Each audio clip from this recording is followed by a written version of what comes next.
La ville de Bandol, c'est dans le sud de la France, près de Toulon, possède désormais son Salon du Polar, le premier, organisé par le cercle local des auteurs en collaboration avec la médiathèque municipale.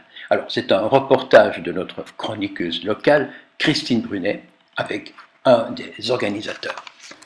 L'association réunit environ 70 adhérents et elle a environ 5 ans.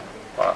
Donc, ces adhérents sont des auteurs bien sûr bandolais, mais également élargis à la région, j'allais dire la région toulonnaise, de quelques-uns de Marseille d'ailleurs, de la Ciotat jusque vers Toulon. Alors quand même, depuis quelques années, les salons du livre fleurissent sur la Côte d'Azur, nous sommes d'accord, Bormes-les-Mimosas, Toulon, Hyères, Cassis, Marseille et j'en passe. Alors, est-ce que vous pensez que vous allez trouver votre place dans cette espèce de profusion de salons du livre? Comment? Avec quelle spécificité? Pourquoi ne pas trouver sa place dans la mesure où nous avons choisi la date assez éloignée finalement d'autres types de salons? Et c'est allé crescendo, donc il n'y a pas de raison. Il y a tout le côté organisationnel. Est-ce que la mairie s'est impliquée? Est-ce que vous avez des sponsors? Est-ce que la médiathèque a joué son rôle? Enfin, comment ça s'est organisé tout ça? Alors ça, c'est une très très bonne question. Certes, on ne pourrait pas travailler sans l'aide de la municipalité. On a un sponsor, on a essayé de toucher les grandes surfaces, les organismes bancaires. On a un seul sponsor, donc il faut le citer, c'est Super U. Comme voilà. Quoi? C'est vrai que les grandes surfaces s'impliquent. Voilà, celle-ci s'était bien impliquée et c'est important d'insister sur l'implication de la médiathèque. Ça c'est très important et c'est vrai que la médiathèque est partie prenante sur toutes les manifestations qui touchent de près ou de loin à la littérature, voire à la culture en général. Et c'est le cas où ils ont organisé à l'intérieur de la médiathèque une exposition sur Sang d'oignon.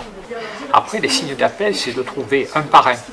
Le parrain, on a trouvé quelqu'un d'une gentillesse extraordinaire, c'est Philippe Carrez, qui est auteur de polar et qui est aussi musicien et réalisateur surtout, puisqu'il a quitté ses plateaux de Plus belle la vie, où il tourne actuellement des épisodes de Plus belle la vie, le feuilleton. Bien connu. Voilà. Voilà, donc on a essayé de faire ce que j'appelle, moi, des signes d'appel à côté des gens qui dédicacent, ils sont un peu, j'allais dire, statiques. Donc de faire appel à des manifestations un peu plus dynamiques à côté des dédicaces.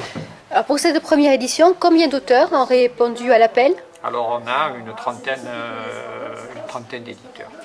Et a priori... d'auteurs. Vous avez des éditeurs On a un éditeur qui a accepté de... Donc a priori, l'année prochaine, c'est rebelote? Alors l'année prochaine... Vous êtes partant? Oui, on est partant. Ça demande énormément de travail, puisque l'organisation, c'est quand même 6 mois de travail en amont. Hein.